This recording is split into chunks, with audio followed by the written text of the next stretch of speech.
This episode is brought to you by Heyday. Feeling stressed? Take a moment for yourself with Heyday. Stroll through rows of golden wheat, tend to cute barnyard animals, and discover the joys of a digital farm retreat. You don't have to hop in a car or catch a plane. Escape to the farm at the tap of a finger. With Heyday, you're not just tending to a farm, you're tending to yourself. Heyday. Search Heyday, that's Hay space DAY, in your favorite app store. Heyday is a free-to-play mobile game and offers optional in-app purchases and random rewards.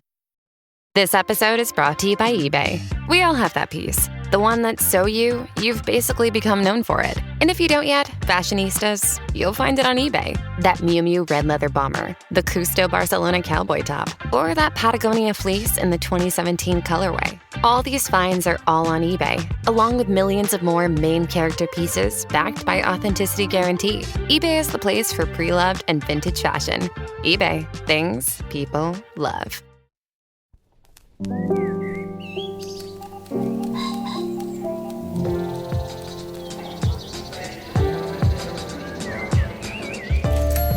Hi, I'm Dana Stevens, and this is the Slate Culture Gabfest Can Tim Robinson Save Friendship Edition. It's Wednesday, May 21st, 2025, and this week we'll be discussing, first off, Friendship, the new film from first-time feature film director Andrew DeYoung that co-stars Paul Rudd and the sketch comedian Tim Robinson, best known for his Netflix sketch show, I Think You Should Leave. Next, we'll talk about a new podcast that traces the path of Jerry Springer from progressive local TV newscaster to the host of an infamously sensationalist daytime TV talk show that may, and this podcast makes the case pretty convincingly, have invented reality TV. And finally, we'll discuss an article by Spencer Kornhaber in The Atlantic that talks about the decline of culture. Are we or are we not in the midst of an apocalyptic spiral into a cultureless void? We will discuss. I'm joined today by Julia Turner, who's a fellow at the Annenberg School of Journalism in Los Angeles. Hey, Julia. Hello. It would be bad news for us, a culture podcast, if culture has ended.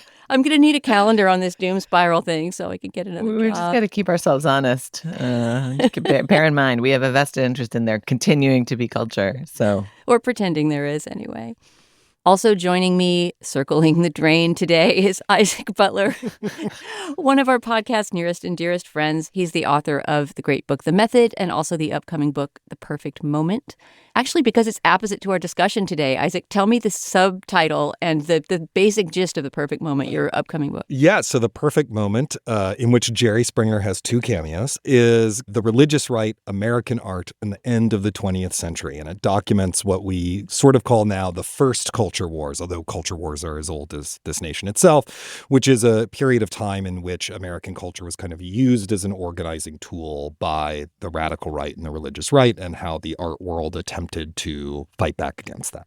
Right. Oh, yeah. Jerry Springer is definitely a player in that He's game. a player both as a news anchor and as a just as a figure later on. I will also say, I think, during the cultural dark ages, I plan on being one of those monks that was hand copying down plays. That's how we got Greek tragedies to survive as monks. But I am going to be hand copying down just shot by shot descriptions of streaming television shows. That's my goal.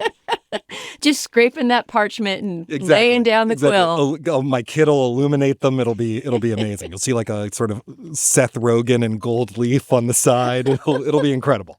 Don Draper falling down the margin. Flying down the margin Perfect. of the page. Yeah, exactly. See, it makes itself, Julia. Dark ages, my ass. It's going to be beautiful. All right, the sketch comedian Tim Robinson is best known as the star and the co-creator, co-writer of the Netflix series I Think You Should Leave, which has had 3 seasons now, I believe. He's appeared before in a couple supporting roles in movies, but in the new comedy Friendship, he takes on his first role as leading man.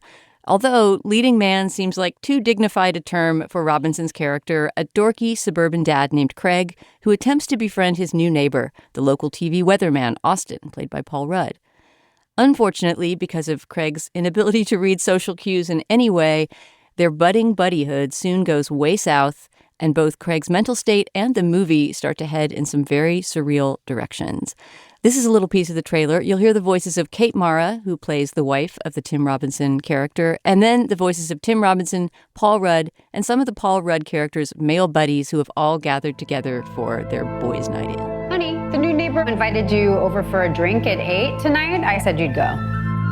You don't know my schedule. You sit there every night. Might be nice to have a pal, you know, a bud. Hey guys, this is my neighbor Craig. He's the best. I was just spiraling. I mean, I see the way the guys look at her. I'm scared. Sheila's lucky to have a dad like you.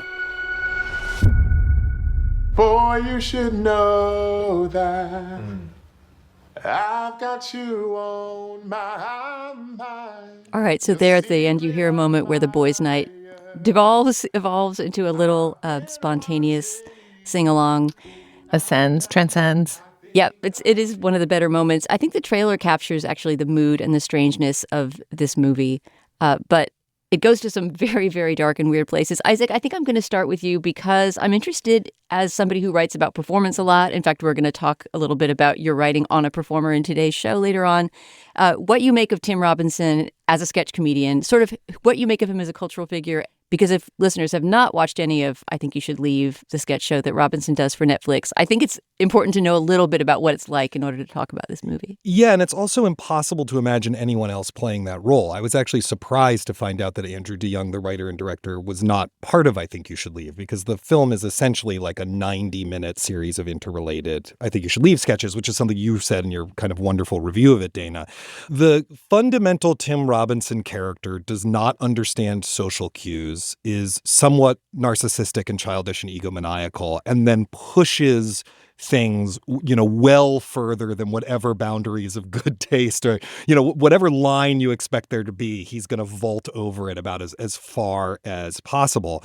And the interesting point of view of the show, the thing that I think is actually weirdly comforting, even though it's cringe comedy, is it is actually reassuring you that the world makes sense. He is a person who doesn't make sense in a world that fundamentally makes sense, which is the reverse of Curb Your Enthusiasm, where Larry has all of his problems, but he's wandering around pointing out that the social cues of the world are insane. Tim Robinson is almost always an insane person in a world that by the end of the sketch has affirmed its sanity.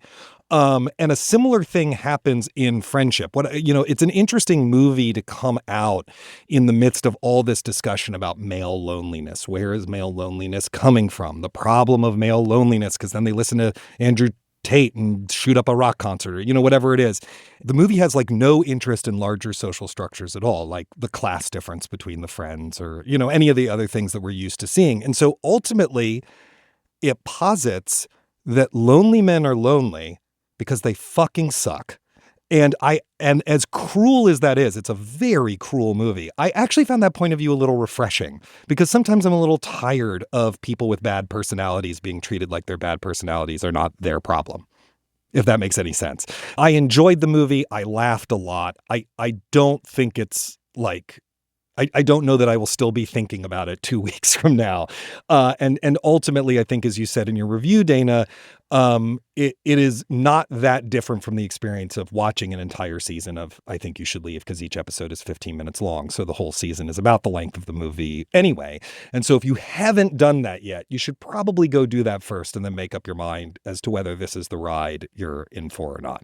Right. Yeah. I mean, Robinson is a very abrasive personality, and this has been compared to something like Jim Carrey and the Cable Guy, somebody who's getting laughs deliberately off of how obnoxious they are. So your tolerance for that may affect how you feel about the movie. Okay, I have more to say, but Julia, first I want to know, what was your experience with I Think You Should Leave before watching this movie, and how'd you come out of it? I mean, I'm a Tim Robinson fan, although not super fan. I've watched a bunch of sketches, but not the show comprehensively. I actually went and saw him perform live during Netflix Is a Joke, the festival out here in LA last year.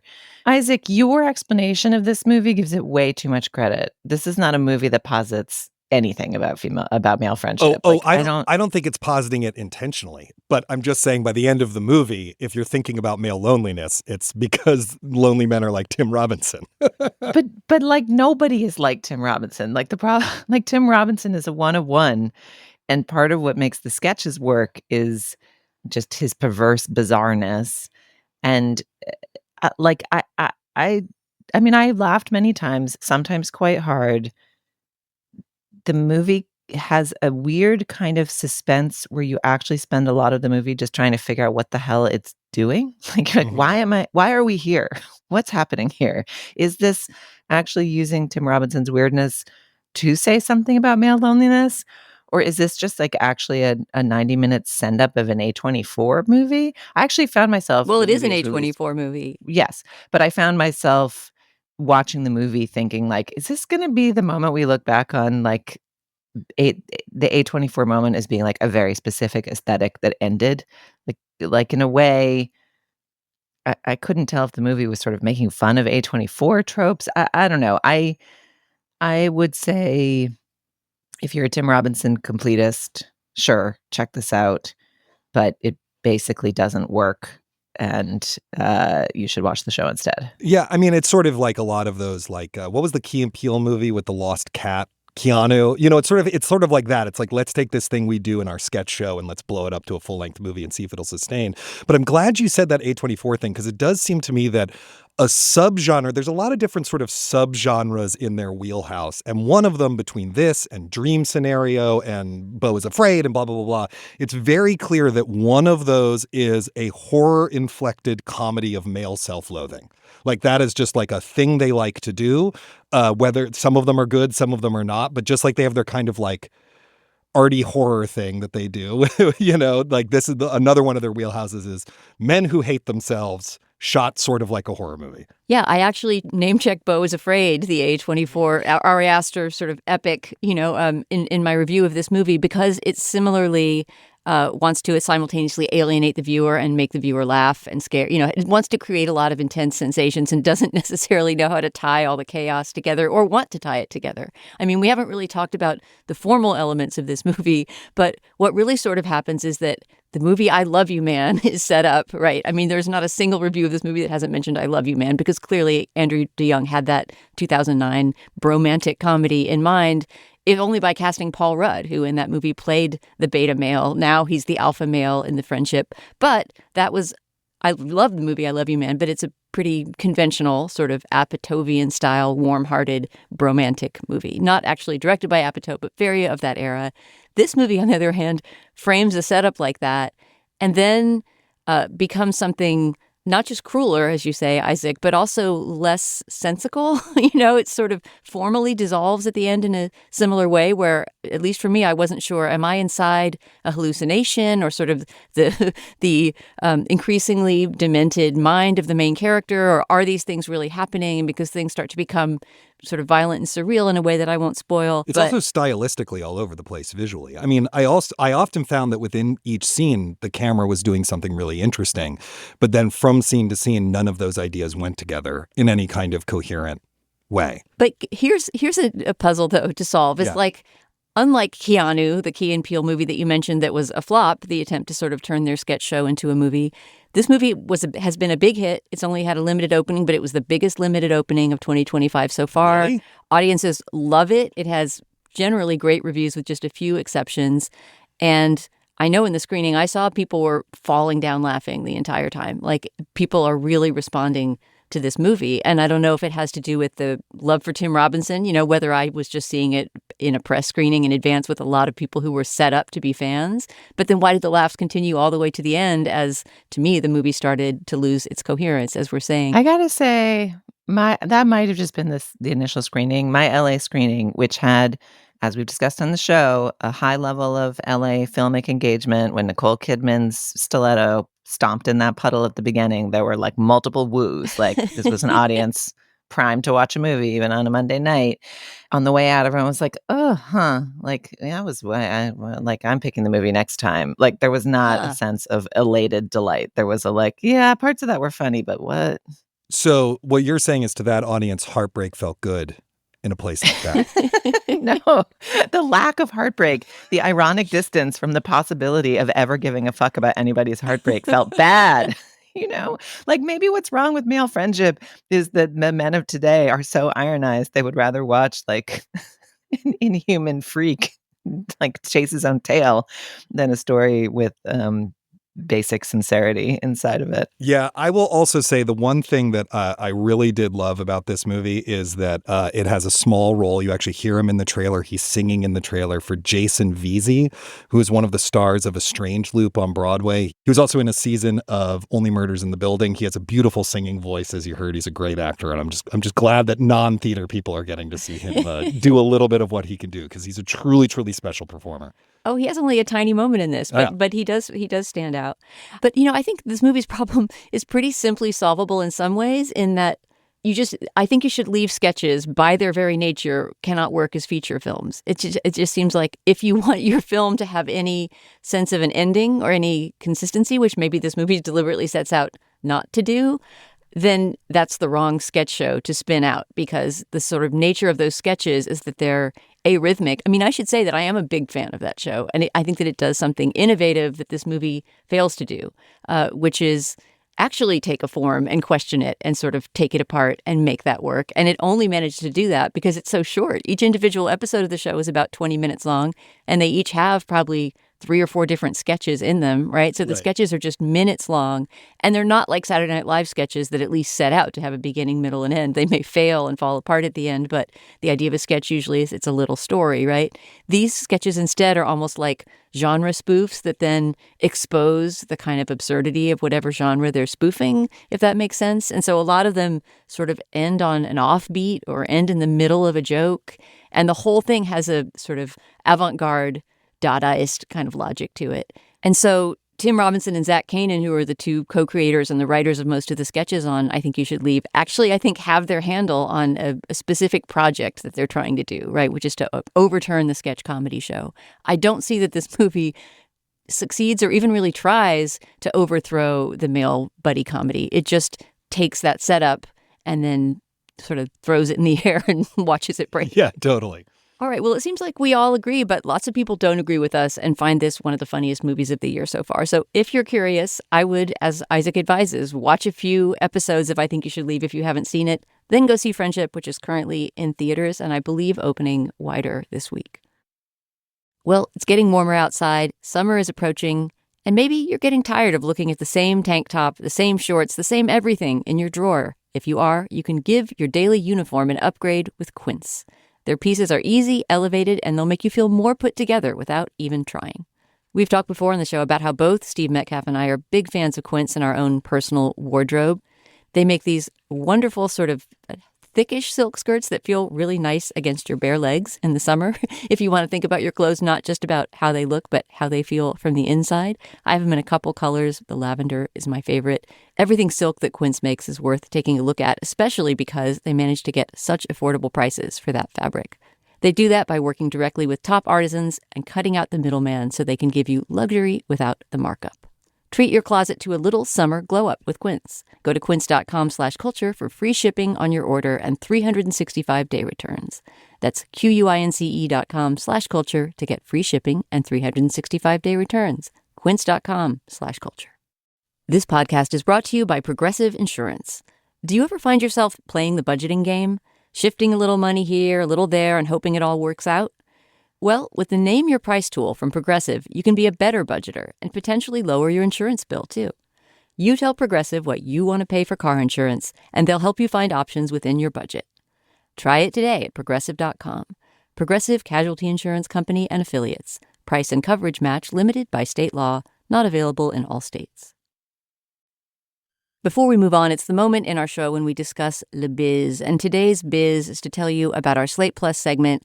Today we're going to talk about an article by one Isaac Butler here in the room with us. He wrote it a couple weeks ago for Slate, and it's on Tom Hardy. It's essentially what we used to call in Slate an assessment. Yeah. I don't know if you officially are classified as having written an assessment, but it's a career-long consideration of Tom Hardy, your longtime resistance to him, how you learn to stop worrying and love him, like the bomb, and his new show Havoc. Is that the name of it? No, Havoc is the new movie. The new show is called Mobland. Right. Which co-stars Pierce Brosnan and Helen Mirren and the great Patty Considine. So that's an excuse to talk about Tom Hardy, which we will do in our Slate Plus segment. I'm excited to talk about that. If you're a member, you will get that as a separate segment in your daily feed. If you're not a member, you can always become one by going to slate.com/cultureplus. When you're a member, you get ad-free podcasts, you get bonus segments like the one I just described, and many other shows have them too. And best of all, you get unlimited access to all of the writing and all the podcasting on slate.com.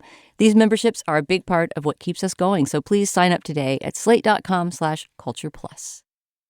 The Jerry Springer Show aired in syndication for nearly 30 years, beginning in the early 1990s and ending in 2018. Springer died in 2023. This means that the show came into existence in a landscape without reality TV as we know it, and came to an end during the first administration of a president launched by reality TV. Was The Springer Show the matrix from which reality TV emerged with its sensationalist focus on topics like adultery, incest, and bestiality, with one episode unforgettably titled I Married a Horse? It was actually a Shetland pony, to be a fact checker. In his new podcast, Final Thoughts, named after the closing segment of Springer's show, in which he would leave the audience with a few words of wisdom after barraging them with voyeurism and violence, Leon Neyfakh, a podcasting legend for a show he originally created for Slate, Slow Burn, charts the rise of Jerry Springer from progressive local politician to beloved nightly newscaster in that same city, Cincinnati, Ohio, to failed gubernatorial candidate, and finally to the strangely unflappable host of the most infamous and maybe most influential talk show of its era. Here you'll hear a moment from Jerry Springer's testimony at a hearing about whether the conflict on his show is real or staged. Will you state your name for the record, please? My name is Jerry Springer. Will you spell your last name? For the court. I understand. Springer. Okay. And the person on June 4th, 1999, the Chicago City Council chambers turned into a stage. It was a full house. Even the balcony seats were taken. And multiple cable networks were broadcasting the proceedings live. At the center of it all was a man in surprisingly good spirits, for someone who had been dragged in front of a government tribunal to answer for his sins. And, Mr. Springer, what is your business or occupation? I host a television show. It's called The Jerry Springer Show. And are you also a licensed... As everyone in the room knew, The Jerry Springer Show wasn't just a television show. It was an international phenomenon that, to many, represented nothing less than the decline of Western civilization.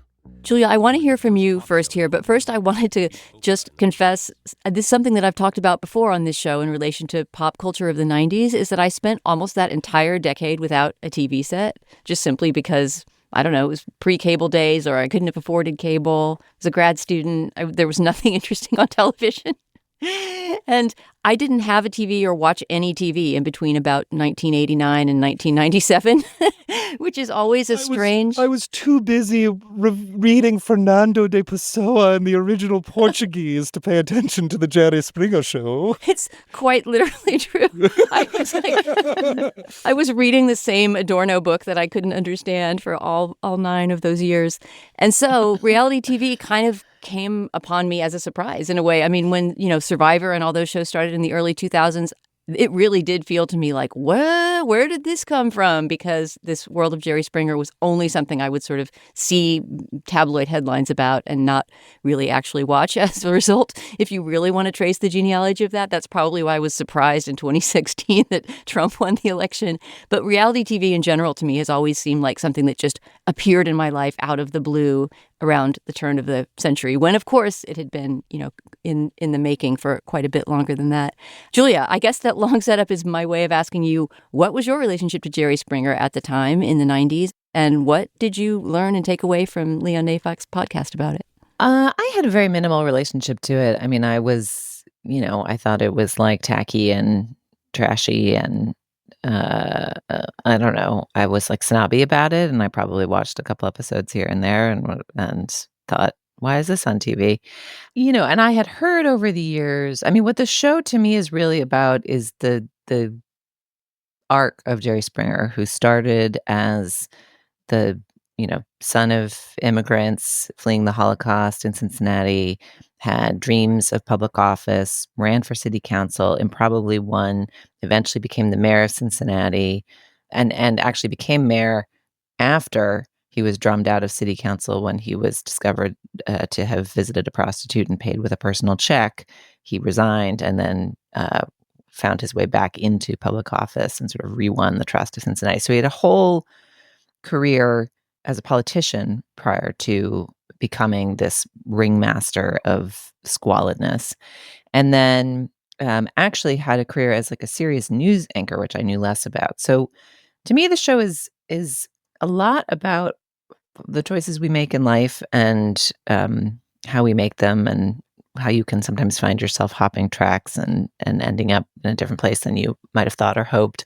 And then I think it's also really about our political moment. Leon is obviously an old friend of the show.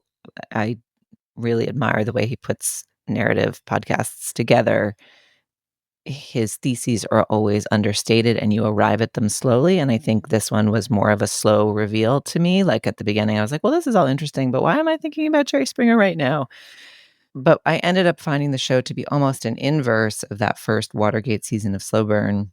What you came to the realization of at the end of the Watergate season of Slow Burn was like, holy shit, it's a miracle that Nixon resigned and that actually there were consequences for his sins. And it left you wondering what might happen. That was in the first Trump term, but obviously relevant questions now about whether the checks and balances of our government can corral a leader who does not take them seriously. And this almost seems like the inverse. It's sort of like, instead of looking down their nose at the communicative power of Jerry Springer, Democrats should embrace the people like that who have progressive values as Jerry Springer did. So I really enjoyed going on this ride, and I'm curious what you guys made of it or what surprised you about it.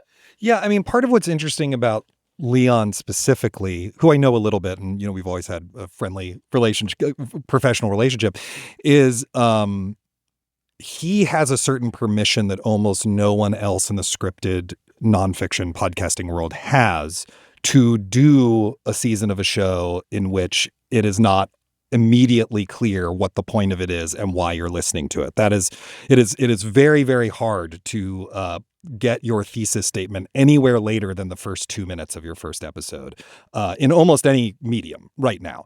And so it's an interesting thing to watch it develop like that. I would say, Julia, I had a real skepticism when I went into the show, in part because I don't really give a shit about Jerry Springer as a person. Like, that's not an interesting subject matter to me. He had a very interesting life, don't get me wrong, but him as a human being pales in comparison to what's interesting about like the show that he hosted and what it means about that moment in our culture and how it's a transition and blah, blah, blah, blah, blah. So it's really a tribute to Leon and the Prologue folks' skill that I was interested in continuing listening to it beyond the fact that I knew I would have to speak about it into this microphone. It's a very, very well-made show. It's really, really fascinating. I think there are a couple things in there that I want sort of baseline assumptions that I want to question maybe. There is a lot of discussion in the first episode about us and our culture and blah, blah, blah, blah, blah. And what is really meant there is Gen X and late millennial people, because I do not actually think anyone younger than 35 cares about Jerry Springer, or maybe even might not even know who he was actually. And so like there is this thing that now that we are in charge of the culture more and more, the people our age, we get to say like, this is our culture, but I don't know that it's our culture. And then the other thing is, I'm not sure I agree with its thesis. What's interesting to me is that Jerry Springer was someone who set out to do great good in the world. A refugee from Nazi Germany, came to the United States, wanted to essentially be the Bernie Sanders of Ohio. And instead he did great injury to the world through hosting that show. And I still am left confused as to how he wound up doing that and why he made those decisions. I think we need to be willing to talk to people on all sorts of different levels. Do you know what I mean? I think that we can do that without having to accept the debasing of the human spirit that Jerry Springer engaged in every day for 30 years. I mean, I think he actually greatly hurt the humanity of Americans with that show. And but do you think the podcast is not making that clear or not making that case? I don't think that it's not making that case. I think it's more sanguine about like how do we treat someone who has like great personal politics, but also is destroying American culture. And I think it is worth being snobby about that. I think it is okay to bring a little snobbery back into how culture works and to say like, maybe you should be ashamed about eating junk food 3 meals a day. And every now and then you should have a salad and, you know, you'll actually feel better and be healthier and be a more interesting person. I actually think that's an okay thing. I've totally boomeranged on this from when I was in my 20s. I'm sure we'll talk about that in the next section as well. And so I think it's worth saying that like he was a vulgarian. There is nothing of value about that show. There's nothing of value in it. He spent 30 years wasting his life and getting rich and making American culture worse. And he gave birth to something that is even worse than that. And I think, I don't need the podcast to have my moralistic take on it. Don't get me wrong.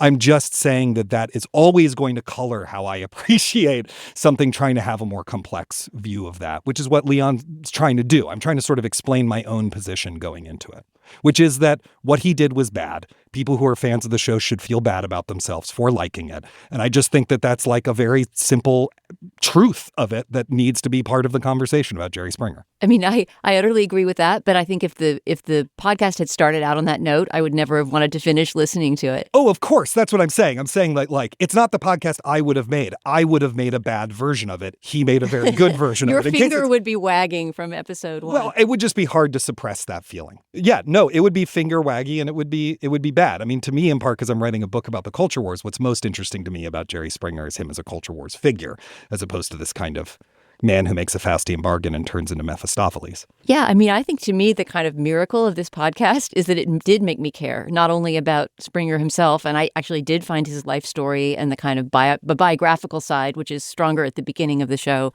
to be really powerful. But the empire that he built, the culture, that the chaos that it was all happening in, the way that Leon's narration, which is very understated and not at all finger waggy, but also not sort of like, isn't this so cool and perfectly fine, right? I mean, there is a sense of reserve, of sort of classic journalistic remove in a way that he is meticulously fact by fact and anecdote by anecdote and interview by interview, building up this very complex story that's not just about, one man's moral fall, which it definitely is about, but, sort of the rise of this kind of this particular kind of reality TV, which is essentially recruiting, weirdos who want to be on TV and will do anything to do it. I think my favorite episode of the podcast is one where he went out and found some guests, some former guests, including longtime guests who became sort of regulars, who would come on basically in costume. By the time they had finished their series of guest stints, they were just being called up and asked, do you want to be an adult baby in a diaper for our adult in a diaper segment, and they would accept or refuse or mold the role to the way they wanted to do it. One guy was such a regular that he then later became a producer on the show, right? The guy who's the sort of disciple of weed, who's a great interview. He sounds like Shaggy on Scooby-Doo. But Leon takes all of that and just mosaics it all together in this wonderful way that, as Julia said up front, and I really, really admired this in the podcast, you are the one who first has those thoughts and those conclusions. You're the person who thinks, oh, I suddenly sense the dawning of, of Donald Trump in this without his name ever having been dropped, right?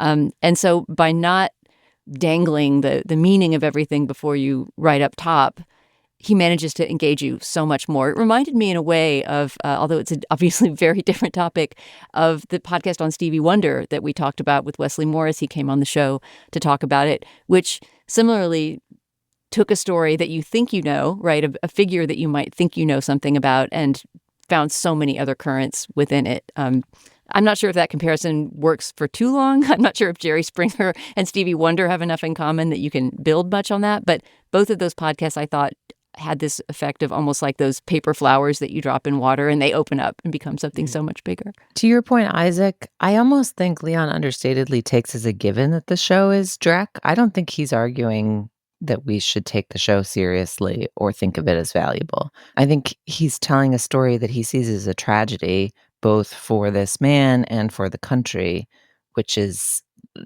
kind of asking the question of how did we get here? How did this person with these hopes and aspirations jump tracks and then find himself unable to jump back?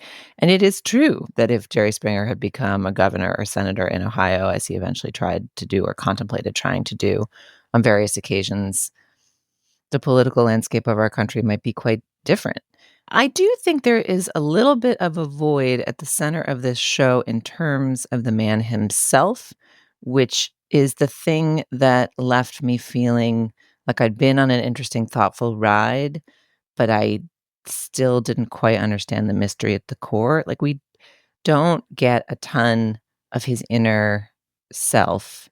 But like, why did this young, idealistic city council person go see the prostitute in Kentucky in the first place? Like, what kind, why didn't he?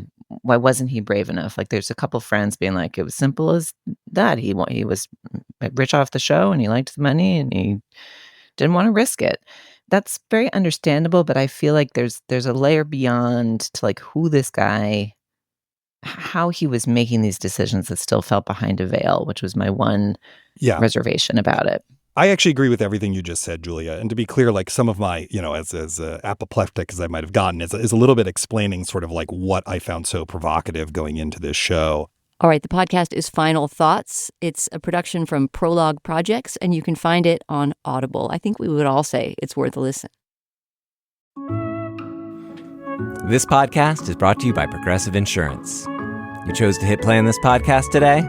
Smart choice. Progressive loves to help people make smart choices, and that's why they offer a tool called Auto Quote Explorer that allows you to compare your Progressive car insurance quote with rates from other companies, so you can save time on the research and can enjoy savings when you choose the best rate for you. Give it a try after this episode at Progressive.com. Progressive Casualty Insurance Company and Affiliates. Not available in all states and situations. Prices vary based on how you buy. Today's episode is sponsored by Smart Travel, a new podcast from NerdWallet. Do you want to travel like a savvy jet setter? You don't have to monogram your passport. You just have to make smart decisions every step of your trip, which means knowing your options.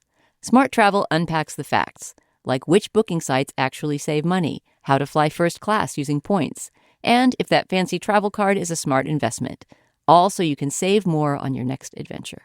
Stay tuned at the end of the episode to hear the Smart Travel trailer, and be sure to follow Smart Travel from NerdWallet so you can start traveling like a pro. For as long as I've been a critic at this magazine, writes Spencer Kornhaber in The Atlantic, I've tried to cut against the declinist impulse. The year I started the job, 2011, was a turning point of sorts. Spotify launched in America that July. Netflix debuted its first original series soon after. Understanding change and appreciating how human creativity flourishes anew in each era always seemed to be the point of the job. Yet the 2020s have tested my optimism. The chaos of TikTok, the disruption of the pandemic, and the threat of AI have destabilized any coherent story of progress driving the arts forward. In its place, a narrative of decay has taken hold. As symptoms of this decay, Kornhaber cites Hollywood's inability to come up with any original ideas, the partisan culture wars that have hijacked actual culture, unsustainable economic conditions for artists, and the addicting and distracting effects of modern technology.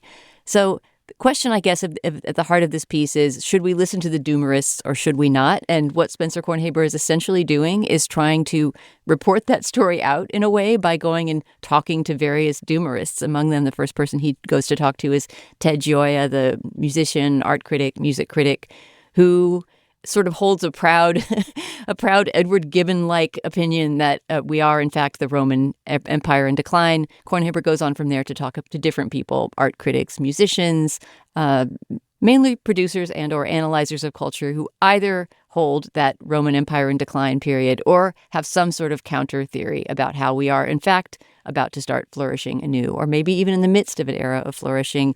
This is a lot to grapple with. It's a big, long article with a lot of ideas, not all of which I think are fully developed.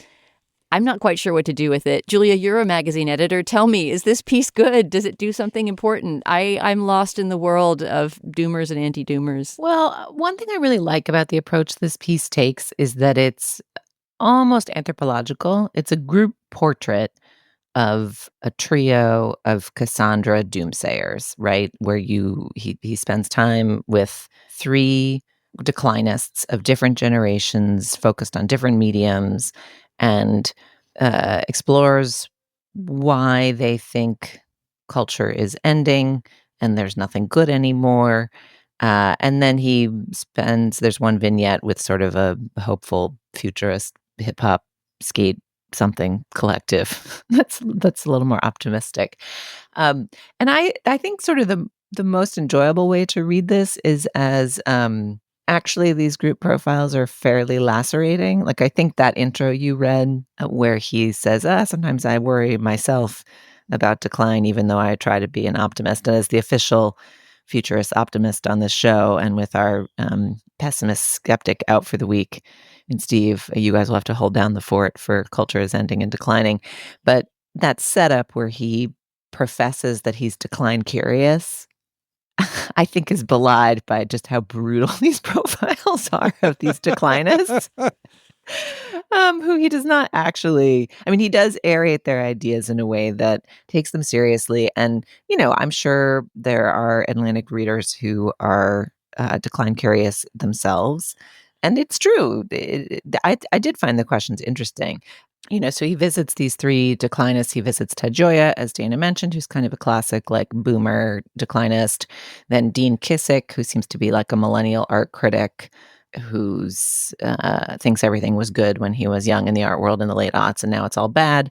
And then Jamie Brooks, a musician who made some beautiful albums and now is convinced that internet music is ruinous and returning to analog.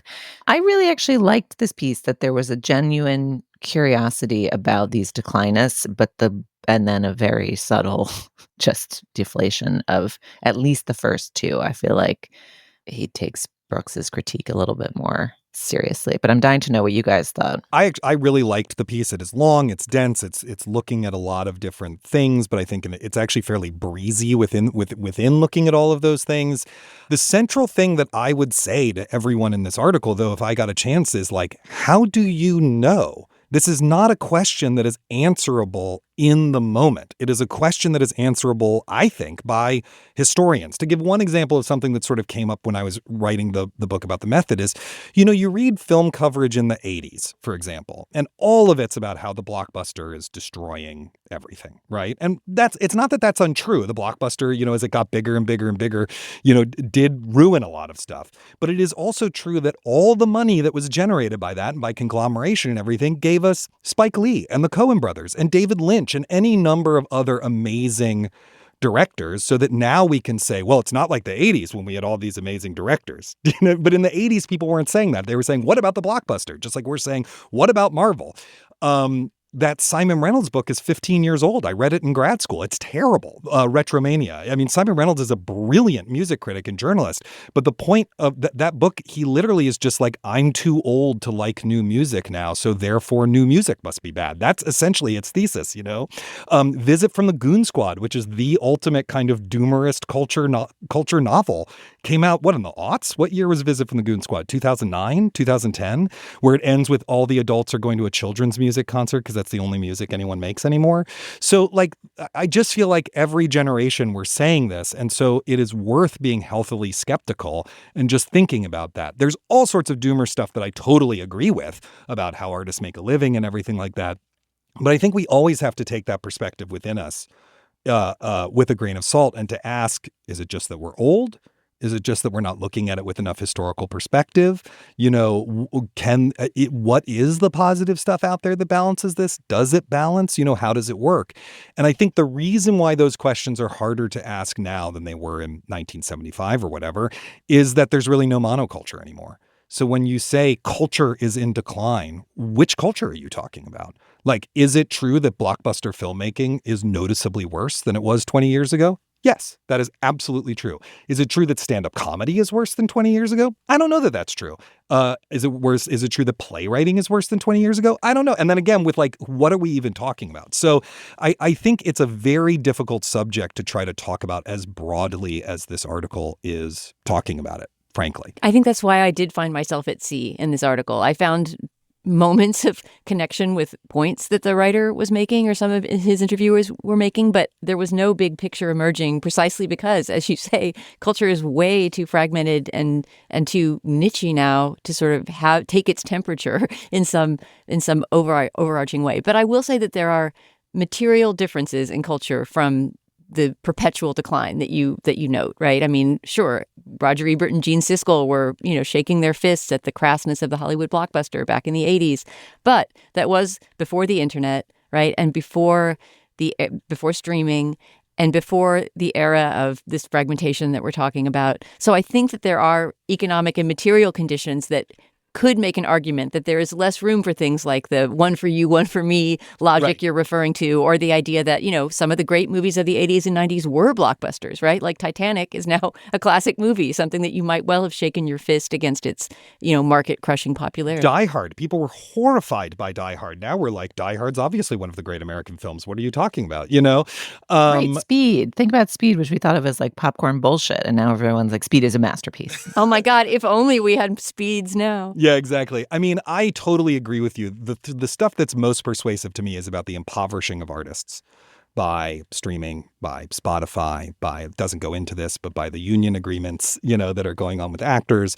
Advances are much smaller, all of that stuff. And the other thing that it's missing is the story of corporate consolidation and control. There's a series of decisions made during the Clinton administration, the creation of the WTO, the inclusion of China in it without conditions, the Telecom Communications Act in the mid-90s, lax antitrust enforcement, and the extension of copyright. And almost all of the trends we're talking about now are a direct result of those things and the creation of the internet, of the consumer internet, that we allowed telecoms to merge. We allowed people to buy as many radio stations as they wanted. We extended copyright forever. We made the global entertainment economy dependent on China, which is why there will never be a gay superhero in an MCU movie, in case you're wondering. All of these things have had an enormous impact on our culture, many of them for the worse, not all of them, but some of them for the worse. And it's like that stuff that I felt like I wanted more of in the article. I mean, I think that's true. I think there are structural things politically that are worth looking at. And I think that's actually why the portrait of Brooks, the declinist, is the most persuasive, because that's what they're focused on. They're focused on the economic structures that are changing the way people make art. But I love your time argument. Like, it strikes me that culture almost operates in geologic time, and you can only see the structures that are formed afterwards, and that the nichification that we are in the moment is itself really fascinating and an interesting ferment and an interesting separation. Maybe ferment and geology don't go together, but like, instead of making one big crystal we can all look at, there's like these little teeny tiny micro pockets everywhere, and that's going to be a structure that's easier to like slice and look at later. Maybe it will never be easy to look at because it's too hard to know which corners to look at. But that sense of like effervescence, little weird bubbles everywhere, that's a thing that's happening, in which people continue to make shit and people continue to consume shit. And the point of that shit is to like think about and understand why the hell we're here and what it means, which is art, right? Like, that's all still happening. So it's hard, whatever. My non-declinist soul was affirmed by this piece. The interesting to me assumption of Ted Gioia that I think I actually think all the Doomerists kind of share this, is that culture is unhealthy because there's less stuff that's new and groundbreaking and less of an avant-garde. But we also need to recognize that is a historically contingent perspective that is like 150 years old tops. It is just not the case that for most of human history, what people have really cared about or thought was important to a culture being healthy is that new groundbreaking stuff that broke from the past and did amazing things. That was what they were after. There's a specific moment where that happens. We call it modernism. Do you know what I mean? That like there's been long stretches of human history where actually what was important about art was the way it referenced works of the past, that it was classical or neoclassical, that it stuck to prescribed forms in like very specific ways. Yeah. So anyway, so I'm just saying it's like, actually, if new culture circles the drain, then we'll probably go through a neoclassical moment. That's what usually happens when culture circles the drain, and then something new will come out of that. Like whether I think this particular moment in contemporary new culture is bad or not, and I do actually think it's kind of bad, to be completely honest. I just don't think it's true that this is apocalyptic, except when it comes to artists making enough money to live. And that, I think, is truly getting apocalyptic in like every single industry in a way that we have to do something about. All right. Well, the article under discussion, if you want to take a look at it for yourself, is This the Worst Ever Era of American Pop Culture by Spencer Kornhaber in The Atlantic. Maybe so you can judge for yourself whether culture is dying. We'll listen to a little bit of Jamie Brooks music. That's one of the artists interviewed by Kornhaber in this article.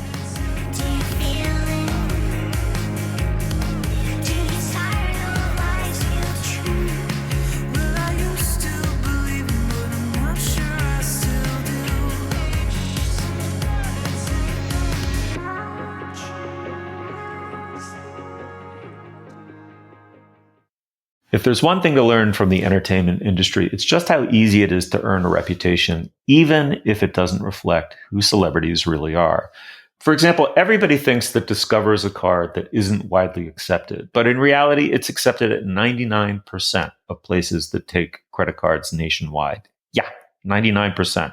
So maybe now you'll think twice before judging a book by its cover. Unless it's a celebrity cookbook, in that case, judge away. Based on the February 2024 Nielsen report, learn more at discover.com/credit card. Well, we've done it. We've gotten to the moment in the show where we endorse. All right. Well, Isaac, in the name of optimism, did you experience anything that gave you hope for the culture this week? I did. And I am going to, because I'm subbing for Stephen, I've got two very Stephen style endorsements. Are you ready? The first is a podcast. It's a season of the BBC History podcast. Have either of you ever listened to this podcast? No, I like a BBC podcast. They do these Which seasons. It's just called The History Podcast. And okay. Each season is a very kind of slow burny thing with a different host taking you through a historical event or trend or whatever. And they did one, and they do they pump them out pretty fast. There's like 3 or 4 of these seasons a year. They did one in March called Invisible Hands. And it is about the transformation of England from a socialist country to a free market country from the end of World War II, basically through to actually Trump. It actually ends a little bit with Trump. And it's really great. It is very entertaining. You meet some really interesting characters. You learn an enormous amount about how the free market was sold to the public and to politicians. But its special sauce, its secret ingredient is the host, who has the most amazing English name of all time. Ready for it? David Dimbleby. He's a journalist in his 80s. He remembers the Blitz, right? And he was a journalist for this entire story. So often you're actually listening to old audio of him and he'll be like, I apologize for how snooty my accent is in this next clip, right? Or he'll be like, I remember this interview. The guy was sweating so much. So you get his like personal memories of how this story unfolded alongside with really top-notch historical storytelling. It's the most fun you'll ever have learning about free market economics. Oh, scribbling it down. I love David Dimbleby already. David Dimbleby. The second one is, because it's, again, my Stephen endorsement here, is a melodically driven rock band, maybe sometimes called a power pop type rock band.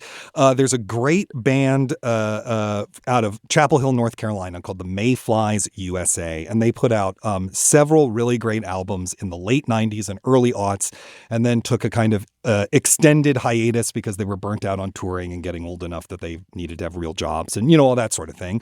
And they recently, they've still played every now and then and everything like that. It's not like the band broke up acrimoniously. And they recently decided to record and release a new album.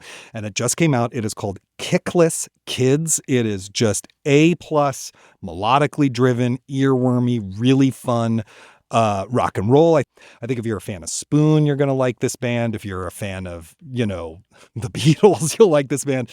It's really, really great. It's just brought me an enormous amount of pleasure to be listening to it in the week or so that it's been out, and I really highly recommend it. Kickless kids, thrown off the grid in a mountain town, biding our time till you came around.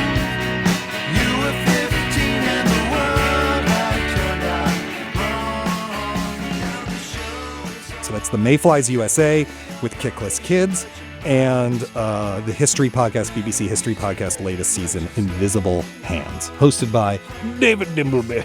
Oh, lovely. Those both sound great. And that was you're right, that was very Metcalfian in spirit. Julia, what have you got this week? I possibly making the argument against the continuing efflorescence of culture, would like to recommend a movie from the 1990s. My husband and I get stuck in a morass of what should we watch with the children, where the debate over which thing to watch somehow has become its own 25-minute portion of the watching session. And we're about to drop the hammer on this and just like have a rotation of who gets to pick on different nights. But in anticipation of that, one night we were like, tonight we're watching When We Were Kings, the Muhammad Ali documentary, and there's nothing you can do about it. And that's a great movie. I mean, it's a really interesting movie. It's dated in some ways, but I also thought of it as like, oh, I'm going to introduce my children to this interesting figure, Muhammad Ali. But of course, I knew fuck all about that fight. I hadn't seen that movie before. I mean, I knew the basic contours and I knew a bit about Ali, but just spending time in his presence at that moment is so magical, and it's an incredible story, and also does the miraculous thing for a non-boxing fan of making boxing both legible and interesting. Hard to do, in my view, contra many men's magazine writers for decades hence. And anyway, When We Were Kings, if you did not watch it, you should watch it. And yeah, it's worth going back for. They don't make movies like that anymore. Yeah, I also love how you solved the movie night problem, each person getting to pick. I think we're going to have to do that soon, because even with just 3 people, it drags out so friggin' long. I'm just impressed you guys can get kids to watch movies with you. I mean, I could give my daughter the choice and she still wouldn't do it. It's often TV. It's literally just like, what is it? Is it Seinfeld? Is it SNL? Is it, but we do communally watch. And I think we've not implemented this. This is a dream. And that was like a trial night that worked. That's great. And I think we'll have to give up. I think the parental choice will have to be one night so that it feels like they're putting one over on us. But I'll take it if we can do it that way. Well, I think as the person who's subbing for Steven, it's my turn to say, Dana, what do you got? I feel like that vocal inflection / joke, whatever it is, has really dropped off in recent years. So thanks for reviving a classic. Or you also, that version of it made me feel like we were being inducted into a cult. Dana. All right, my endorsement this week springs from an event I did last week. I hosted at the Paris Theater in New York a screening of The Cabinet of Dr. Caligari, the silent classic. Always a great movie to see in a theater. It's actually the second time in 1 year that I've seen that movie in a theater, because I also introed it at Carnegie Hall. Anyway, love that movie.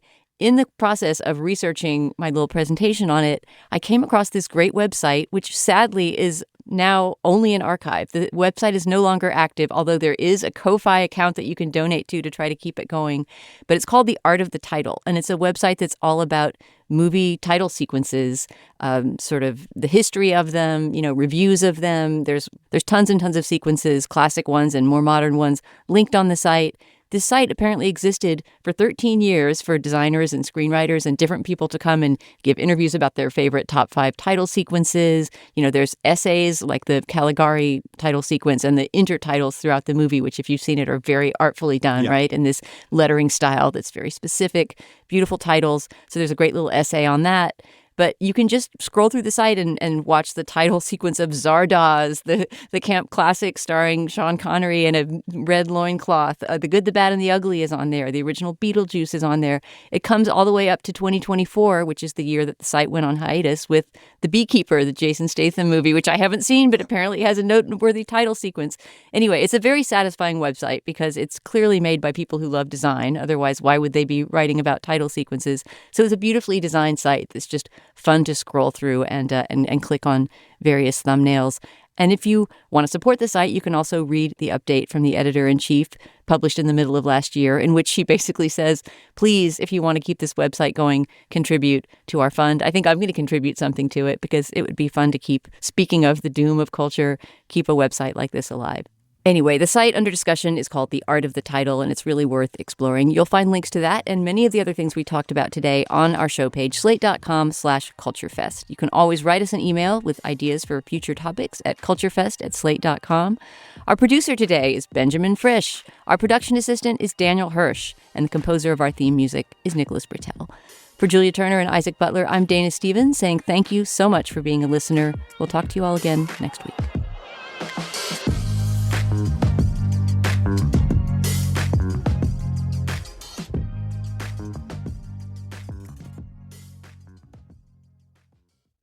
Today's episode is sponsored by Smart Travel, a new podcast from NerdWallet.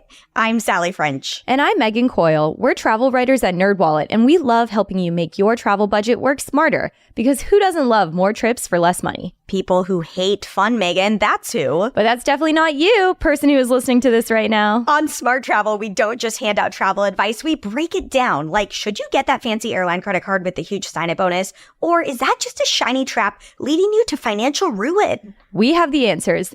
The answer is, it depends, by the way. That's why we do the research for you. We crunch the numbers, dissect the fine print, and make sense of loyalty programs so you don't accidentally spend all your hard-earned points on a sad airport hotel booked amidst a canceled flight. Each week, we tackle real travel questions, like, is travel insurance worth it? How do you spot a good flight deal before it's gone? And can you actually use those random miles your aunt gave you for Christmas? Also, I want that aunt.